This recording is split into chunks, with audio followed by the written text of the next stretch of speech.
അല്പം മുമ്പാണ് ഖത്തറിൽ ഇസ്രയേൽ നടത്തിയ ആക്രമണത്തിന്റെ വാർത്ത പുറത്തു വന്നത്. ദോഹയിൽ ഉഗ്രസ്ഫോടനങ്ങളുടെ പരമ്പര തന്നെ ഉണ്ടായി എന്നാണ് ഈ നിമിഷം ലഭ്യമാകുന്ന വിവരം. 10,000-കണക്കിന് മലയാളികളടക്കം ഇന്ത്യക്കാരും അധിവസിക്കുന്ന നഗരത്തിലാണ് ഇസ്രയേലിന്റെ ആക്രമണമെന്നത് നമ്മുടെ എല്ലാം ആശങ്ക ഏറ്റുന്നുണ്ട്. ഹമാസ് കേന്ദ്രങ്ങൾ ലക്ഷ്യമിട്ടാണ് ആക്രമണം നടത്തിയതെന്ന് ഇസ്രായേൽ അവകാശപ്പെടുന്നു. ഗാസ സമാധാന ചർച്ചയ്ക്കായി മുതിർന്ന ഹമാസ് നേതാക്കൾ എത്തിയ കെട്ടിടം ലക്ഷ്യമിട്ടായിരുന്നു വ്യോമാക്രമണം.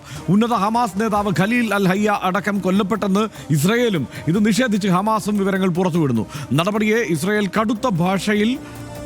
ഇസ്രയേലിന്റെ നടപടിയെ കടുത്ത ഭാഷയിൽ അപലപിച്ചിട്ടുണ്ട് ഖത്തർ.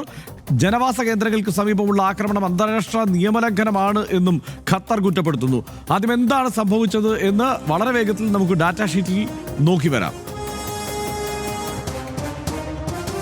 ഖത്തർ തലസ്ഥാനമായ ദോഹയിലാണ് ഇസ്രയേലിന്റെ ആക്രമണം ഉണ്ടായത്. ഉഗ്രസ്ഫോടനങ്ങളുടെ പരമ്പര എന്നാണ് റിപ്പോർട്ട്. ആക്രമണം ദോഹയിൽ വെടിനിർത്തൽ മധ്യസ്ഥ ചർച്ചയ്ക്കെത്തിയ ഹമാസ് നേതാക്കളെ ലക്ഷ്യമിട്ടാണ്. നേരത്തെ പറഞ്ഞു, മധ്യസ്ഥ ചർച്ച നടക്കുന്ന കെട്ടിടത്തിന് നേരെയായിരുന്നു ആക്രമണം ഉണ്ടായത്. ഹമാസ് ഡെപ്യൂട്ടി ചെയർമാനാണ് ഖലീൽ അൽ ഹയ്യ. ഖലീൽ ഹയ്യ കൊല്ലപ്പെട്ടു എന്നുള്ളതാണ് ഒരു വാർത്ത. ദോഹയ്ക്ക് നേരെ ആക്രമണം നടത്തിയത് ഇസ്രയേൽ സ്ഥിരീകരിച്ചിട്ടുണ്ട്. പ്രതിരോധ സേനയാണ് അത് സ്ഥിരീകരിച്ചിരിക്കുന്നത്. ദോഹ കേന്ദ്രീകരിച്ച് ഹമാസ് നേതാക്കൾ തീവ്രവാദ പ്രവർത്തനം ആസൂത്രണം ചെയ്യുന്നു എന്നാണ് ഇസ്രയേലിന്റെ ആരോപണം. ഒക്ടോബർ 7 ആക്രമണത്തിന് പിന്നിലുള്ളവരെയാണ് ലക്ഷ്യമിട്ടത് എന്ന് IDF പറയുന്നു. സിവിലിയൻ നാശനഷ്ടം ലഘൂകരിക്കാൻ നടപടി സ്വീകരിച്ചെന്നും ഉള്ള ന്യായീകരണം ഇസ്രയേൽ പറയുന്നുണ്ട്. ഇസ്രയേലിൻ്റെത് ഭീരുത്വവും വീണ്ടുവിചാരമില്ലാത്ത പെരുമാറ്റമാണ് എന്ന് തന്നെയാണ് ഖത്തർ ആരോപിച്ചിരിക്കുന്നത്. തുടർച്ചയായി ഇത്തരത്തിൽ രാജ്യത്തിൻ്റെ സുരക്ഷയിൽ കൈകടത്തുന്നത് അനുവദിക്കാനാവില്ല എന്ന് ഖത്തർ പറയുന്നു. അന്താരാഷ്ട്ര നിയമങ്ങളുടെ നഗ്നമായ ലംഘനമാണ് ഇസ്രയേൽ നടത്തിയത്. ഖത്തറിൻ്റെ പരമാധികാരത്തെ ചോദ്യം ചെയ്യുന്ന നടപടി അംഗീകരിക്കില്ല. ഇതൊക്കെ തന്നെയാണ് പറഞ്ഞത്. ആസിഫ് മുഹമ്മദാണ് വാർത്തയുടെ വിശദാംശങ്ങൾ നൽകാനായി ഇപ്പോൾ നമ്മോടൊപ്പം ചേരുന്നത്. ആസിഫിലേക്ക്. ആസിഫ്, നമ്മളെ സ്വാഭാവികമായും ഖത്തറിൽ ദോഹയിൽ ഒരു ആക്രമണം നടക്കുന്നു എന്നൊക്കെ പറയുമ്പോൾ മലയാളിക്ക് കുറച്ചുകൂടി ഞെട്ടലുണ്ടാക്കുന്നതാണ്. വലിയ മനുഷ്യ ഹത്യ അവിടെ പലസ്തീനിൽ നടന്നുകൊണ്ടിരിക്കുന്നത് യാഥാർത്ഥ്യമാണ്. പക്ഷേ ഒരു രാജ്യത്തിൻ്റെ പരമാധികാരത്തിൽ കടന്നു കയറിയുള്ള ഒരു ആക്രമണം ഇപ്പോൾ സംഭവിച്ചിരിക്കുന്നു ഖത്തറിൽ, ദോഹയിൽ. എങ്ങനെയാണ് ഈ വാർത്തയുടെ വിശദാംശങ്ങൾ? തീർച്ചയായും ഖത്തർ ഒരു ഘട്ടത്തിലും പ്രതീക്ഷിച്ച ഒരു ആക്രമണമല്ല ഇന്ന് ഇസ്രായേലിൻ്റെ ഭാഗത്തു നിന്ന് ഉണ്ടായത് എന്നാണ് ഖത്തർ മാധ്യമങ്ങളും അതുപോലെ തന്നെ ഖത്തറിലെ വിദേശകാര്യ മന്ത്രാലയം അടക്കം അവരുടെ പത്രക്കുറിപ്പുകളിൽ നിന്നെല്ലാം നമുക്ക് ഈ ഒരു ഘട്ടത്തിൽ വ്യക്തമാകുന്നത്. ഈ ഒരു ആക്രമണം നടക്കുന്ന പശ്ചാത്തലം നമുക്കറിയാം. അമേരിക്കയാണ് ഇതുമായി ബന്ധപ്പെട്ടൊരു വെടിനിർത്തൽ ചർച്ചയുമായി ബന്ധപ്പെട്ടുള്ള കാര്യങ്ങൾ മുന്നോട്ട് വെച്ചത്. ആ കാര്യങ്ങൾ ചർച്ച ചെയ്യാനാണ് ഹമാസ് നേതൃത്വം അടക്കം ഇന്ന് യോഗം ചേരുന്ന ഒരു സാഹചര്യം ഉണ്ടായത്. ആ ഒരു സമയം മനസ്സിലാക്കി തന്നെയാണ് ഇസ്രായേലിൻ്റെ വ്യോമാക്രമണം ഉണ്ടായത്. മിസൈൽ ആക്രമണം ഉണ്ടായതായി ഖത്തർ സ്ഥിരീകരിച്ചു. തങ്ങൾ ആലോചിച്ച പദ്ധതി നടപ്പിലാക്കി എന്നാണ് ഇസ്രായേൽ പ്രധാനമന്ത്രിയുടെ ഓഫീസ് ഇതുമായി ബന്ധപ്പെട്ട് ഇപ്പോൾ എക്സിൽ കുറിച്ചിരിക്കുന്നത് എന്നുള്ളതുമുണ്ട്. അതായത് നേരത്തെ മുൻകൂട്ടി പ്ലാൻ ചെയ്ത് തന്നെ ഞങ്ങൾ നടപ്പിലാക്കിയ പദ്ധതിയാണ് എന്ന് ഇസ്രായേൽ വ്യക്തമാക്കിയിരിക്കുകയാണ്.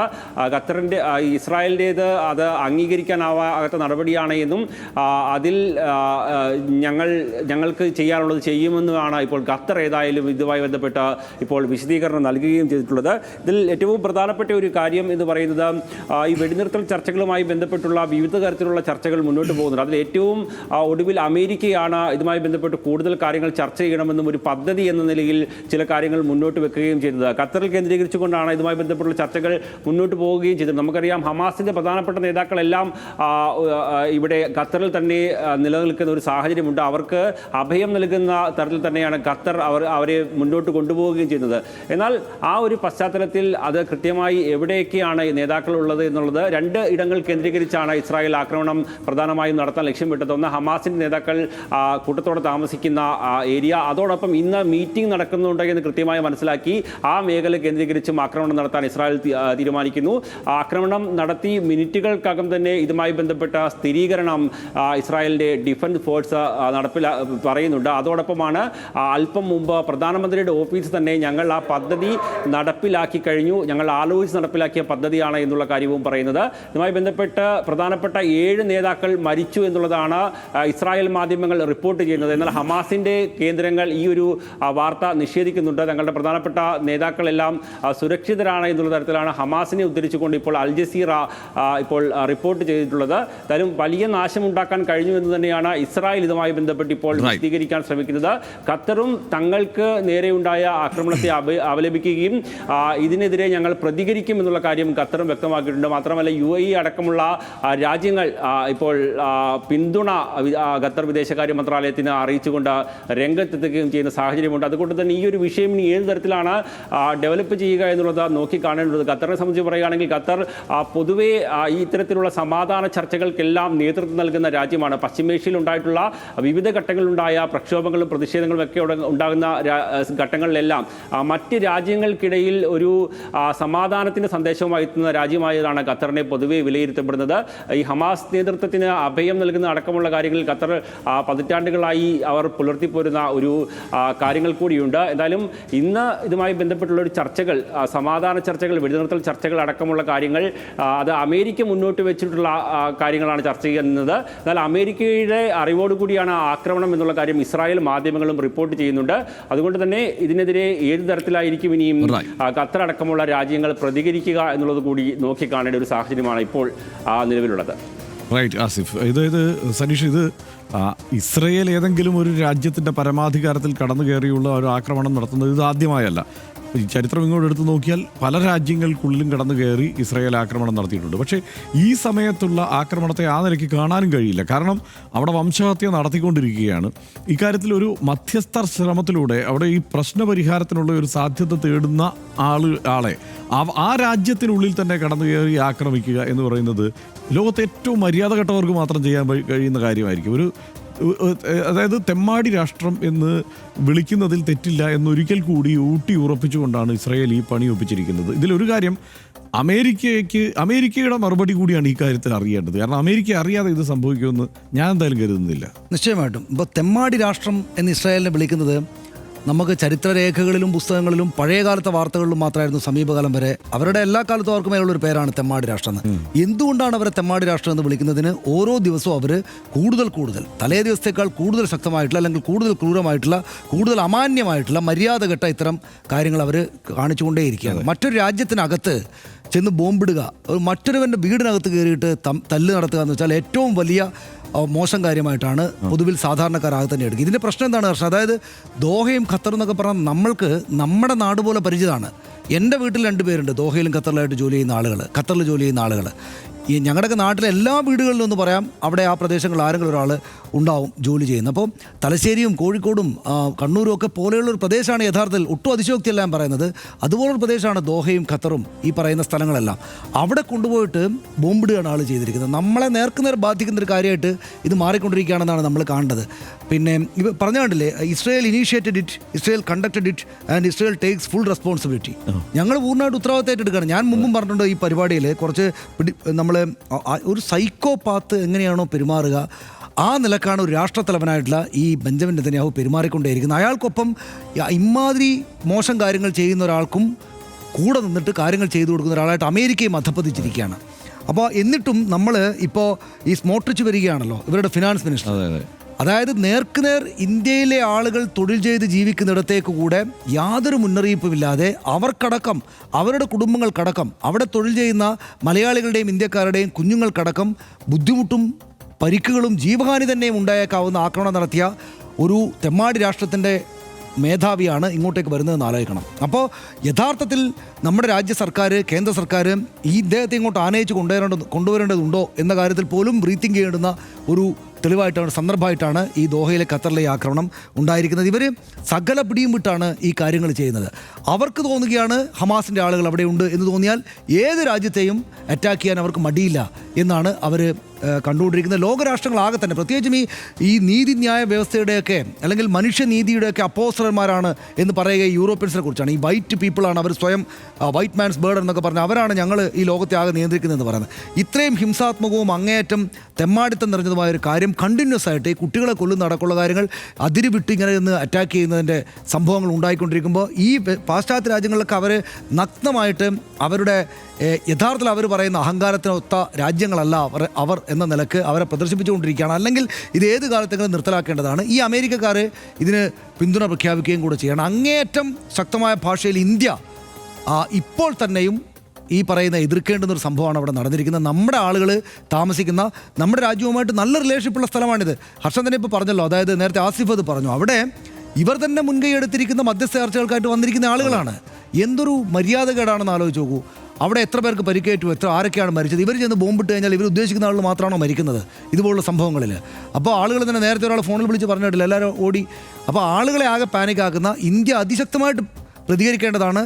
അവർ ചാർട്ട് ചെയ്ത് വെച്ചിരിക്കുന്ന ഈ സ്മോട്രിച്ചിൻ്റെ, അവരുടെ ഇസ്രായേലിൻ്റെ ഫിനാൻസ് മിനിസ്റ്ററുടെ വരവ് ഇങ്ങോട്ട് വരേണ്ടതില്ല എന്ന നിലപാട് കേന്ദ്ര സർക്കാർ എടുക്കേണ്ടതാണ്. യഥാർത്ഥത്തിൽ അതിന് ഒരു കാരണം കൂടി ആയിട്ടുണ്ട് എന്ന് രാഷ്ട്രീയ ഭരണ നേതൃത്വങ്ങൾ മനസ്സിലാക്കേണ്ടതാണെന്ന് എനിക്ക് തോന്നുന്നത്. സനീഷ്, ഇതിനകത്ത് നേരത്തെ പറഞ്ഞല്ലോ, അമേരിക്ക മുന്നോട്ട് വച്ചിരിക്കുന്ന നിർദ്ദേശങ്ങളടക്കം ചർച്ച ചെയ്യുന്നതിന് വേണ്ടിയുള്ള ആ യോഗമാണ് അവിടെ നടത്താൻ ഉദ്ദേശിച്ചിരുന്നത് എന്ന്.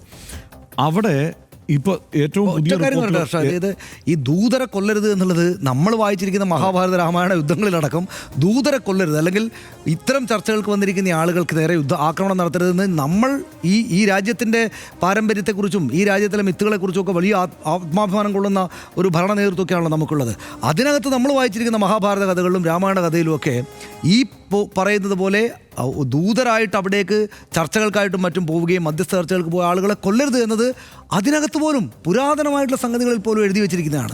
റൈറ്റ്. അതായത് സനീഷ്, ഇത് ഇപ്പോൾ ഏറ്റവും ഒടുവിൽ വന്ന റിപ്പോർട്ടുകൾ പ്രകാരം നോക്കിക്കഴിഞ്ഞാൽ ഇത് അമേരിക്ക അറിഞ്ഞുകൊണ്ട് തന്നെയാണ്. അതങ്ങനെ തന്നെയാണ്. ഇപ്പോൾ CNN അടക്കം സ്ഥിരീകരിക്കുന്നത് ഇത് അമേരിക്ക അടക്കം അറിഞ്ഞുകൊണ്ടാണ്, ഇതൊരു പ്രീ കോർഡിനേറ്റഡ് സ്ട്രൈക്കാണ് എന്നാണ്. അതായത് അങ്ങനെ അല്ലാതെ ഈ ഖത്തറിൽ ഒരു ആക്രമണം സംഭവിക്കില്ല. കാരണം അമേരിക്കയുടെ സൈനികർ അത്രയധികം പേർ തമ്പടിച്ചിട്ടുള്ള ഒരു രാജ്യമാണ് ഖത്തർ. അവരുടെ സൈനിക ബേസ് അവിടെ ഉണ്ട്. അവിടെ കയറി ഒരു ആക്രമണം നടത്തണമെങ്കിൽ ഇസ്രായേൽ അത് അമേരിക്കയെ അറിയിച്ചിരിക്കും. അപ്പോൾ നമ്മൾ ആലോചിക്കേണ്ടത്, അമേരിക്ക നിർദ്ദേശിച്ചിട്ടുള്ള കാര്യങ്ങളടക്കം ചർച്ച ചെയ്യാൻ വേണ്ടി ചേരുന്ന ഒരു യോഗത്തിലേക്കാണ്, ആ സ്ഥലത്തേക്കാണ് ഈ ആക്രമണം നടക്കുന്നത്. എങ്ങനെയാണ് ഈ രാജ്യങ്ങളെയൊക്കെ വിശ്വസിക്കുക എന്നുള്ളതാണ്. എങ്ങനെയാണ് വിശ്വസിക്കാൻ കഴിയുക? ഇപ്പോൾ ഹമാസിന് നേരെ, ഹമാസ് അവരുടെ ശത്രുപക്ഷത്താണ്. ഹമാസിന് ഈ പ്രിസൈസ്ഡ് സ്ട്രൈക്ക് എന്നൊക്കെയുള്ള ഡയലോഗ് അടി ഈ ഇസ്രായേൽ എപ്പോൾ തുടങ്ങിയതാണ്? ഈ ഗാസയിൽ നടക്കുന്ന ആക്രമണം അങ്ങനെയാണ്. വളരെ കൃത്യമായി നമ്മൾ ഹമാസ് തീവ്രവാദികളെ മാത്രമാണ് ലക്ഷ്യമിടുന്നത്. അത്ര സൂക്ഷ്മമായി ആക്രമിക്കാനുള്ള അപാരമായ സിദ്ധിയുണ്ട് ഇസ്രായേലിനെന്നാണ് ഇസ്രായേൽ എപ്പോഴും പറയുന്നത്. 80,000 പേര് മരിച്ചു. ഇപ്പോൾ 80,000 പേർ. അതിനപ്പുറം എത്ര പേരെ പട്ടിണിക്കിട്ട് കൊല്ലുന്നു. അത് ഇത്തരത്തിൽ വളരെ സൂക്ഷ്മമായ കൃത്യതയുള്ള ആക്രമണത്തിലൂടെ ഈ ഹമാസിനെ കൊല്ലുന്നതിൻ്റെ ഭാഗമായിട്ടാണോ ഈ 80,000 പേർ അവിടെ കൊല്ലപ്പെട്ടിരിക്കുന്നത്? ഇപ്പോൾ ഈ ആളുകൾ പട്ടിണി കിടന്ന് മരിക്കുന്നത്, അടുത്ത ആഴ്ച 5 ലക്ഷം പേര് മരിക്കും എന്നുള്ള റിപ്പോർട്ടുകൾ വരുന്നു. ആ നിലയ്ക്ക് ആളുകളെ കൊല്ലുന്നത്, അതായത് ഈ നാട്ടിൽ പട്ടിണി മുന്നോട്ട് പോയാൽ വൈകാതെ 5 ലക്ഷം പേർ മരിക്കും എന്നുള്ള തരത്തിലുള്ള റിപ്പോർട്ടുകൾ പോലും ഞെട്ടലോടെ നമ്മൾ കാണുകയാണ്. അവിടെ നിന്നുള്ള ദൃശ്യങ്ങൾ കാണുന്നു. അവിടുത്തെ എഴുത്തുകാരൊക്കെ പട്ടിണി കിടന്ന് ചാകുകയാണ്.